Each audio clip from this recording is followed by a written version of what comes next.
1, 2. Tag Being Podcast, back again with another episode. You are joined by myself, Ola. And also Anton, the guy that you love to love to hate. You were going to say something else there.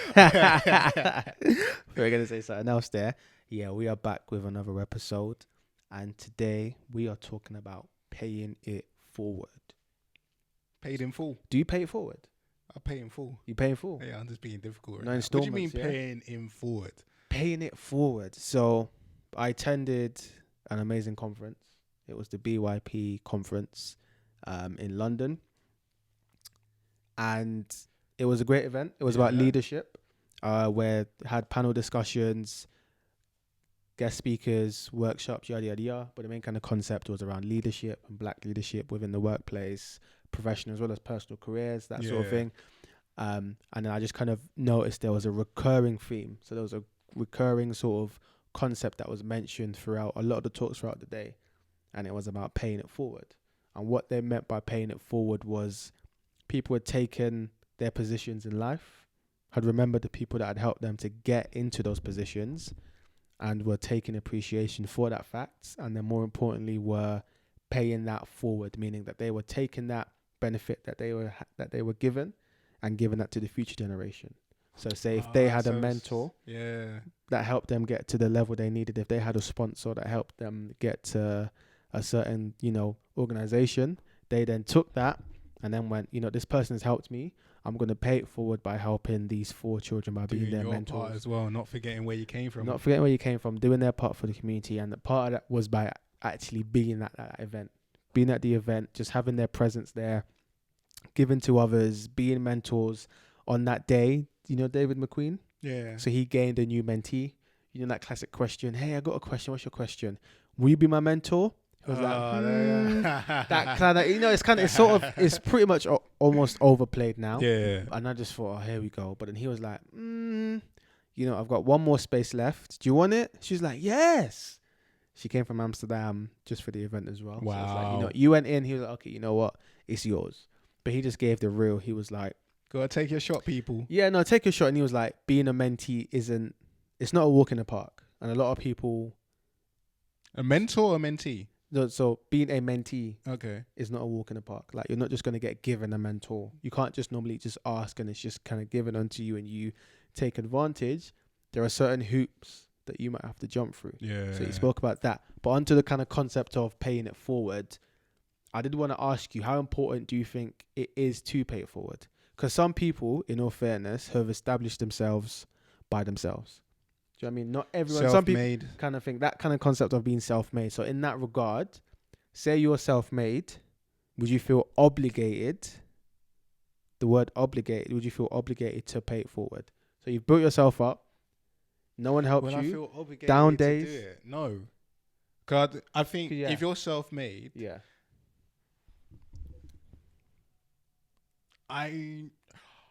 me personally, and I could give an account. Me personally, if I'm self-made, I still want to be in a position where I can help other people. But I don't feel like those people who are self-made, they're not obliged to then go into the community and also teach them and aid them, because they're not even thinking about them. They're like, I done this off my own back. This is all me. Where was you when I was shooting in the gym? That's it.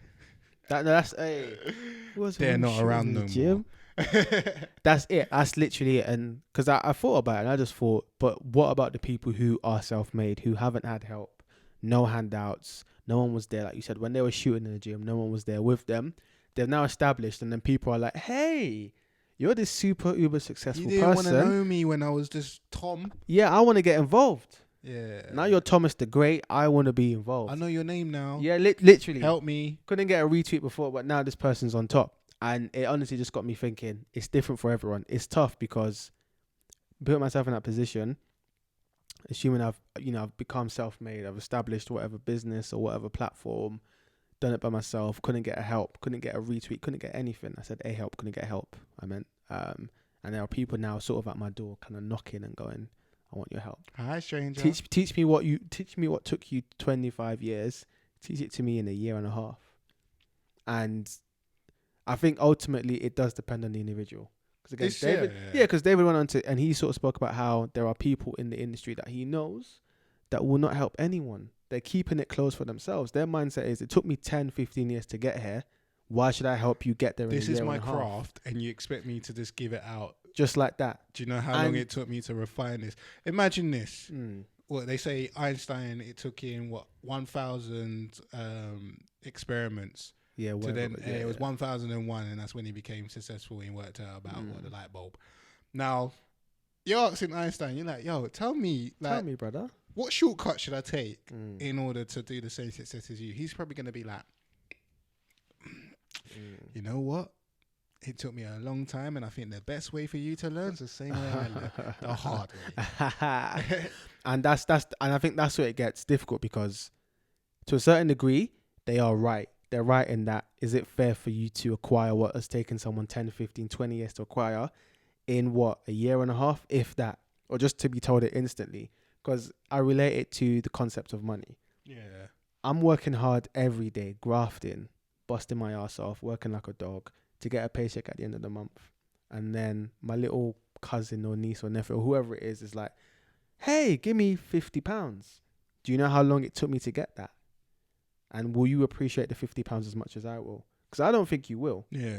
The way I spend Christmas money is different to the way I spend my monthly. Yeah, you said this before. Do you know what I'm saying? Yeah. Like it's the energy is different, and taking that concept to apply that to knowledge that is acquired over 10, 15, 20 years and life experiences and pain and hurt, it's different. I mean, it's completely different. But then there's also that other argument of the benefit to the community. That's what I feel like. It's more of a, how do you stand in the community? Are you a person that wants to be part of a community? I think that's the bigger question, because some people don't even want to be part of a community. They just want, my microphone is running at me. He's like, I want to hit him. I want to be part of the community. What are you talking about? Boom. You're trying shit. So like, some people naturally just don't want to be part of a community. They're not thinking of others. That's just naturally who they are. Yeah. It could be down to their upbringing. It could be done through their experiences. No one was there helping them out. Yeah. You have the parallel opposite, where there's someone who's made it, and their quest in life is to bring other people on board, because they think everyone could be a winner. Yeah. Everyone has the chance to be at the same stage. There's enough chairs for all of us. Yeah, send the elevator down. Yeah. So it's almost like asking the Colonel, tell me what your secret recipe is. Ooh. It depends. Like, yeah, it is subjective. I think that's when it gets difficult. It depends on what it is and what the context is. Yeah, that's where I get. But I guess, how would you deal with it? So let's look 5, 10, 15, 20 years ahead into the future. Anton's top of the chain. You're doing your thing. You're successful. A couple youngers come up to you. I want you to be my mentor. Like, I guess first, just kind of looking at it from the structural aspects and logistically, is it something you'd be open to? Like, have you got the time? Have you got the capacity? Are you interested in helping see the next generation flourish and having that kind of pride of, I helped them? Because when we look at Action Jackson, we're going to get him on. Don't worry, we're going to get him on. Special person. Going to keep that one hush. Energy. Yes. Come on. Amazing guy. Looking at him, and we saw him at an event, and I remember just thinking, I know this guy. I remember, and I fully remember this guy. I'm like, you came to my primary school. And he was like, yeah, he was. Because he's been to primary schools, and I spoke to other people, and they said, he went to my primary school. Yeah. Furthermore, he's my mentor. He's helped to build me and my brand, and I'm like, I love this. So yeah, taking that to you, how are you? So are you open to it? One youth's run over to me. He's like, hey, Anton, well done. I heard that you done this, you done that. Will you be my mentor? Do I have the capacity for it? I feel right now, and I could change in 5 years, I want to help people. So my first initial reaction is probably not the best way to approach me. Probably isn't like, hey, can you be my mentor? Come at me slightly different. But I feel like if I have the capacity and I see something in that individual, whether it's through a conversation, I'm likely to take them under my wing. Okay. If there's 14 other mentors 14 other mentees or people who want to be mentored by me and I just don't have the capacity, I'm going to have to say sorry. And then I'm going to have to select one that's special. Yeah. Yeah, I was going to mention the point of, for me, there'd be a standard. I want you to be my mentor. Why? Again, like I said, I feel like people just say rich. it. Yeah, you know what I mean? I feel like people just sort of say it for the sake of saying it. For me, I love the idea and the concept of having people, not even necessarily under me, but I love that aspect of giving back to the community that I was raised in, giving back to the estate. And the thing is, it could be something as simple as going back to my primary school or my secondary school and sort of being like, I used to come here. What, you used to come here? And now you own XYZ. And now you work at this. And now you've met this person. Levels. Because sometimes people just seeing that visibility, challenging that status quo is more than enough. Yeah. So I guess for me, it will be starting at that level in terms of actual mentorship and mentees. I think, there'd be a sort of like a rigorous process of, there are 4 hoops you might have to jump through. You might have to fill in an application form. You might have to do a little presentation for me. But jump I think around. there'd be something to kind of quantify and qualify yourself to be on a platform and receive that sort of mentor. Because again, a lot of people forget that with paid mentorships and paid coaches, you're not necessarily paying for their time. You're paying for their experience, their 20, 30 years experience in an hour, 2 hours, or however much, whatever kind of structure you set it up. And it's just an interesting concept because I think it's amazing, paying it forward, bringing what you've learned to the next generation, helping them grow and develop. And just, I think, paying it forward. Paying it forward. Yeah. If we're going to take it from like a different perspective from just like a work environment or anything like that, it's almost like the lessons that you probably learned from your grandparents or even your parents.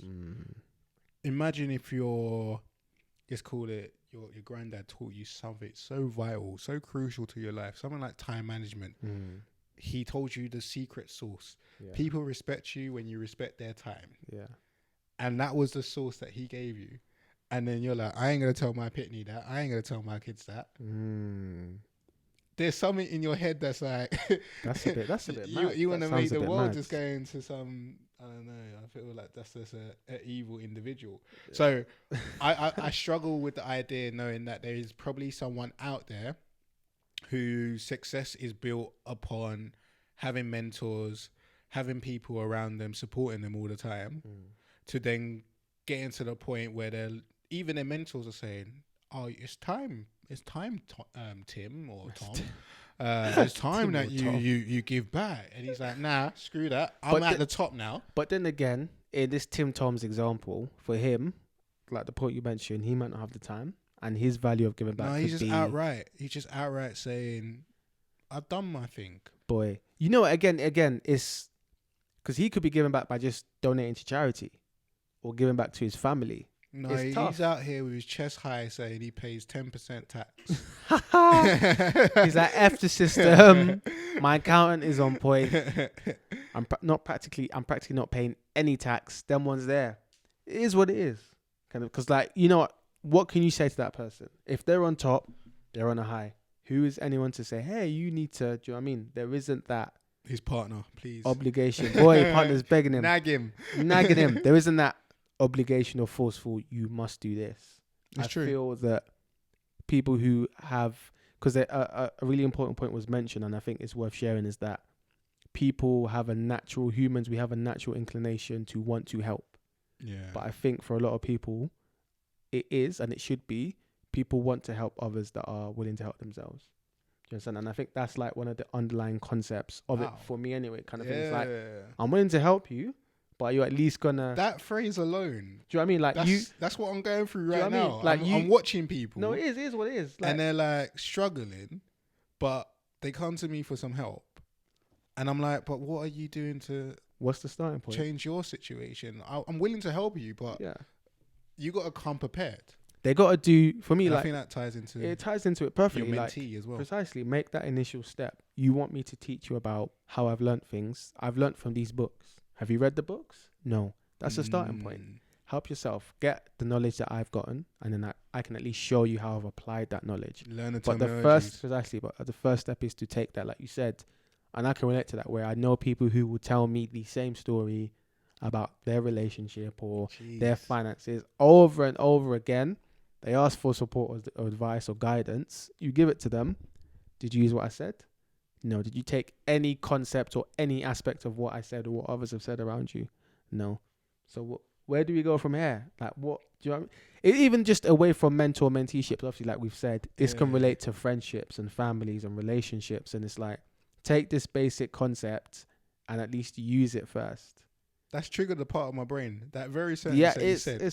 I'm like, because I've been feeling a certain way. Yeah. I was like, I should be nice. I should, put out a bit more energy for this person. Or people. And it's just like, what are you doing? It's like, but okay, I guess. Yeah, okay. In this example, what do you, if you don't mind sharing, what have you said to this person, or is there anything you can say? Or because with me, my thing is, make the first step. I'm happy to come. But if they don't, I think yes. Yeah, okay. I think once you've given, this is for me, once you've given that initial advice or support or guidance or pointers, follow up. How did you get on with ABCD? Did you use what I said for your money? Did you actually open up that savings account? You said you've been bad with money. I said, open a savings account. Have you done it? No. Why not? Didn't you want help? Did you find another savings account? Wagwan. Oh, just kind of thing. Got distracted. But this is where it kind of gets to, because there's this other cheesy saying. It's not cheesy. It's just these sayings get overused. You can take a horse to water. Can't make it drink. Do you know what I mean? It's like the thing is, you're limited in what you can do.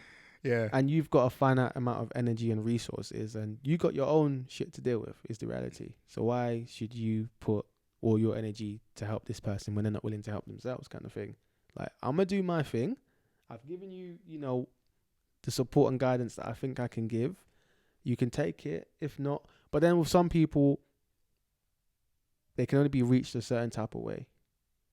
So everyone's different. Some people they need to hit rock bottom. Yeah, they need to hit rock bottom, hard knock life. They need to get burnt to kind of understand the lesson. And then when you tell them the lesson, come back. Okay, then they learn. You was right, Here's the cream. Then they listen. With some people, first time, some say it's different for everyone. But I guess obviously again, it goes back to that point of having a finite number of or amount of resources to be able to deal with that.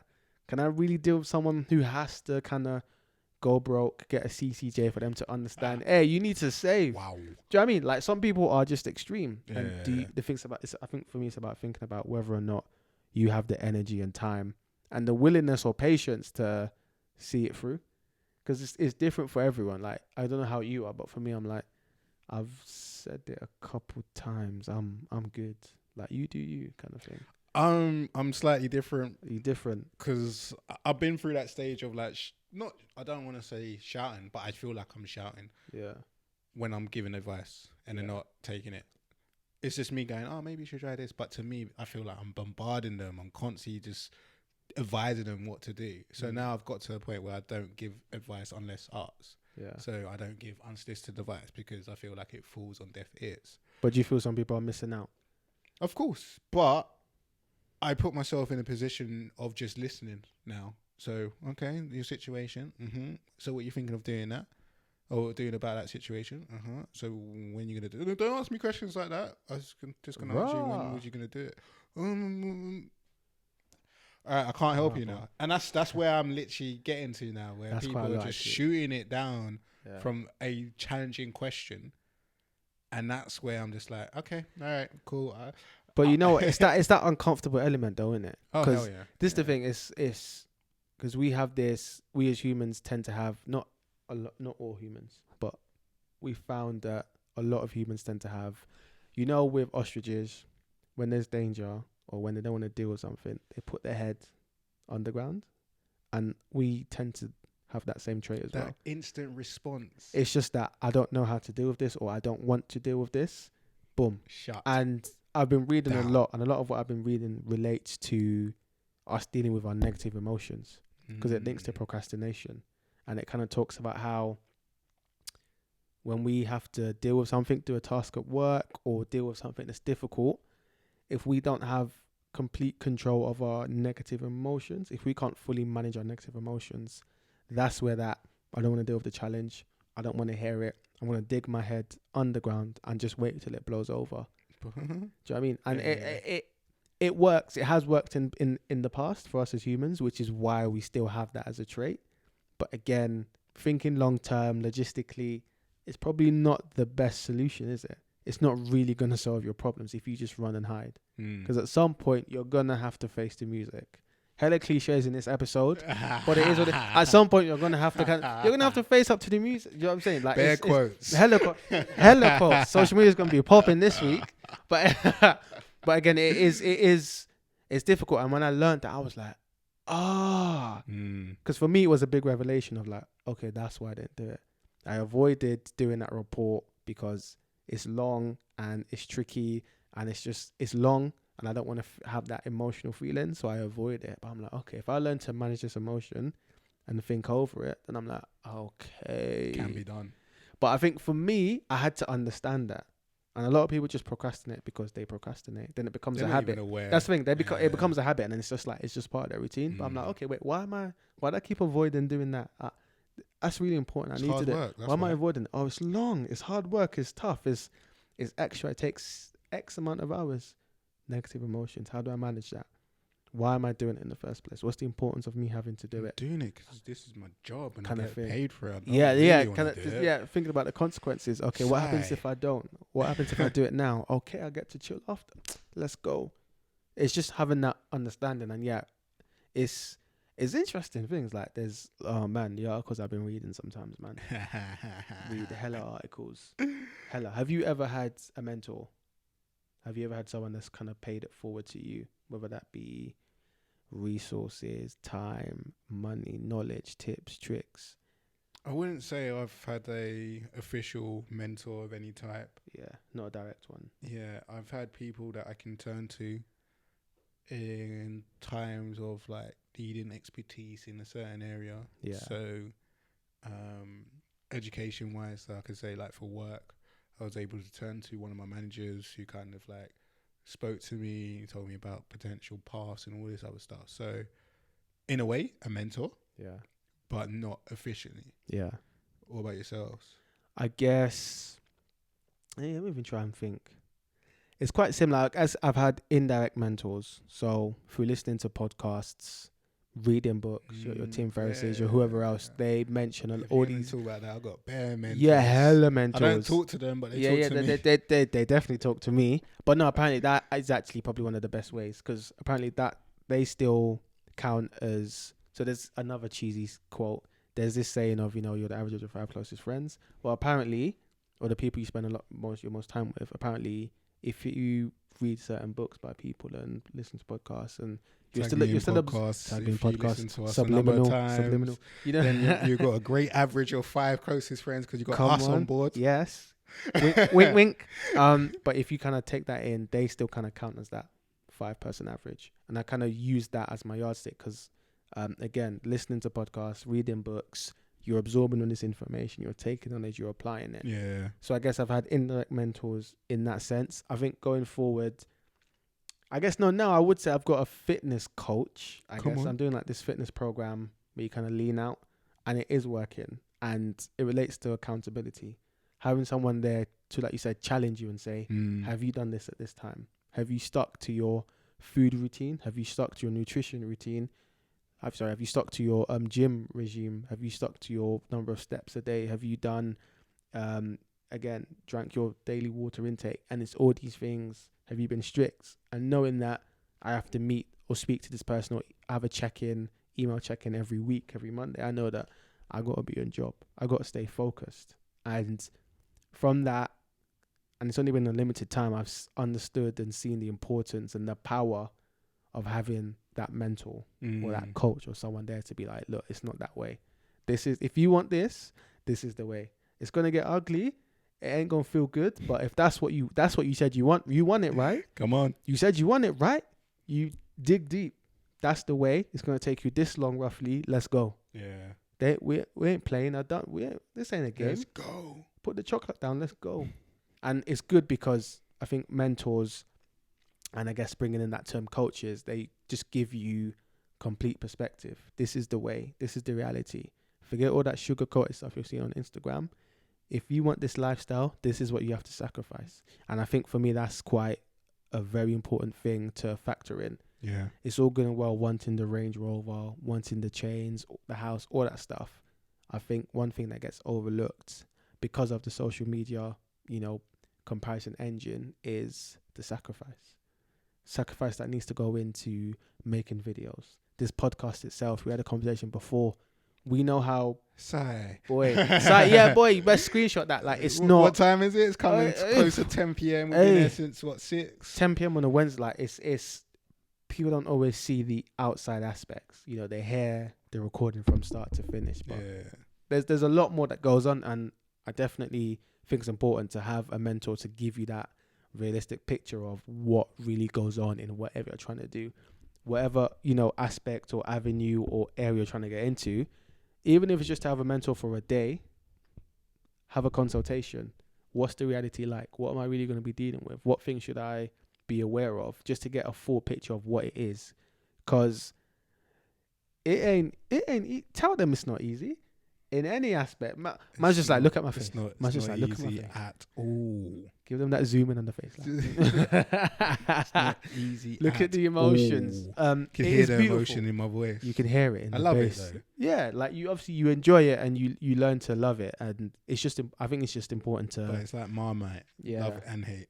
Love and hate. You just got to understand all aspects of it. You definitely got to understand all aspects of it, and I think there's definitely beauty in having a mentor and ultimately paying it forward, because I think we in large part determine the success of the next generation. Yeah. By how much and the quality of what we pay forward. What lessons are we teaching the next generation, and how important are those lessons? Are we teaching them ownership? Are we teaching them how to love and live and make the world that we've to certain degrees damaged, make it better? What are we teaching them? When I was thinking about paying it forward, two things came into mind. Is that visibility? Yeah. So that belief, understanding that someone's in that position, it can be done. Yeah. Knowing their story. Yes. So it's that realism, being realistic in terms of how long it may take. Yeah. You can overcome them. Mm-hmm. You can surpass your mentor or whoever you're idolizing. But then the other side of it is just, I feel it's education. It's someone who's got the experience, the expertise, and they are in a position where they can share their education with you.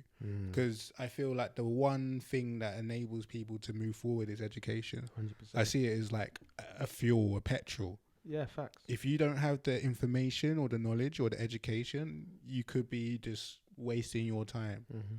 So if you're not arming yourself with that education, yes, you can get it from podcasts, books, everything else. You can get it from a mentor. You can get it from just the people around you. But education is that fuel that's going to take you to the next stage. Yeah. So if you've gone on your path and you've learned so much, I feel like it's only right that you share. This is my opinion. Yeah. I feel like you've got so much information that you could share little aspects of it, and it still will have an impact on others. It doesn't mean it has to be the whole thing. Yeah. It could just be the tiniest thing. Yes. 100%. No, 100%. I feel that's what Warren Buffett's style is. He hasn't actually released by himself a book or a video or documentary kind of detailing the way he kind of looks for shares. He gives little crumbs to his knowledge, but the crumbs are usually enough for people to make an informed decision on an investment. Yeah. And I'm like, okay, I get it. You're a billionaire. You're where you are because of your success and your knowledge. You might not want to give that away, but he gives away little crumbs. I'm like, okay, cool.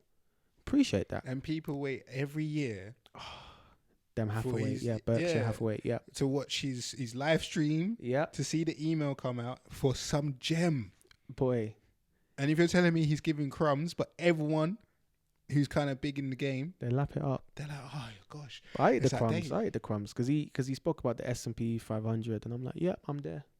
If it's good enough for him and his wife, I'm there. Let's go. You're like, oh, that's a nice little market to get into. Yeah. So all right, cool. There we go. There's a nice little sector for you. Yes, and I'm up on it. So thank you, sir. Mentorship right there. Man. Pay it forward. Is that how, so you just share that education with other people? Yeah, I should definitely share it, and then I mention it quite a lot actually. When I do speak to people about investments and stuff, I'm like, yeah, I'm in this. I'm in the S&P 500. It's a tracker. low fees. Warren Buffett said it was. If he said it was good, then Boy, it's good for me. I tried it. I've lived it. It worked. It's working. I'm like, okay, cool. We're on to a winner. I'm just kind of going from there. So for me, I think it is important to pay it forward. I think it's contextual. I think it's important to factor in what you're paying forward, why you're paying it forward, and the benefit for the next generation. And again, it doesn't have to be, you know, your entire closet and all the secrets and what has made you successful. But even if it's just little crumbs, I think there's still value in that for the next generation, because realistically, the game you've played to the game they're going to play, the rules will change anyway. There will be slight differences and nuances. So, but still just giving people the fundamental aspects of it, and the little crumbs will still go far. I feel like everyone's in a position to pay it forward. Yeah. In the sense of, let's take it from an example, someone who's just graduated from university. Mm-hmm. They've learned something whilst being in university. Mm-hmm. It could be life skills. It could be understanding other people, dealing with other people. Or it could actually be assigned to their course. Mm. They're actually in a position that they could actually turn around to someone younger and advise them on something. Yes. They could pay it forward. They could share their books or something. Anyone listening now to the podcast may have something that they could pay forward. Whether it's your father and your boy, you know, he's going to be a dad soon. You could just be like, hey, I'm telling you, the first the months, you need to make sure you catch up on sleep or something. So I feel like everyone has a position, and I don't. As this episode's gone on, paying it forward doesn't necessarily mean being a mentor. Yeah, that's one aspect or concept, or it one makes medium sense from a point which, of leadership. Yes, and that's why it probably came up in that conference. From that conference. Yeah. You know, to be a leader, if you want to be a leader, pay it forward. Simple as that. Most definitely. Yeah, there's definitely more. I think there's definitely more than one way to pay it forward than just mentorship. Yeah. So that example, because in certain cultures they do this thing where the man and woman get married, and when they have a child. So when they get married, or the married man who's been married for years will kind of sit the guy down and kind of tell them their life experiences, tell them what they've learned about married life and the importance of communication, and not always feeling the need to be right, but to keep the home happy, not the happy home sort of thing. And vice versa, teaching the women when she gives birth things to bear in mind and things to help her, tips and tricks. And I'm like, it isn't necessarily mentorship, but they're paying forward life lessons, invaluable life lessons. So it's a beautiful thing to see, and I'm just like, I like this concept. And like, I think that's a great point you mentioned, that mentorship isn't the only way to pay it forward. So don't feel, I guess my point would be, don't feel you have to be a mentor to someone. You just living your life and being visible for a lot of people, again, is more than enough. Makes sense to me. That's that I think brings us to the close of this episode. As always, thanks for listening, people. Do let us know ways that you've paid it forward, or how it's been paid forward to you, and the benefit it's given you and this generation. And as always, you know where to find us. We are on Instagram, YouTube, Twitter, and we can be emailed at info@tagbeanpodcast.co.uk. Went silent there for a second. I was thinking he's going to mention what's going to happen with SoundCloud. Are we saying now, yeah? Yeah, we're saying it. Okay, people. So from November onwards, we will no longer be on SoundCloud. We My head. be on Apple Podcasts, Spotify.